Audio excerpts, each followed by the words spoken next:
Na-share you about our potatoes na nandito sa bag. Ayan guys, oh. Potatoes in the bag. They are growing very good now. My husband planted this one. Oh, look at that. They're so good looking. Ayan, oh. Diba? Nasa bag lang sila guys. Ayan. Diyan lang sila tinanim ng asawa ko. But look at that. Ah, they are so great.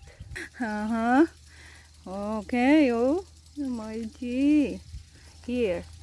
Also, diba? Kahit saan naman pwede pala itanim ang potatoes. Ayan.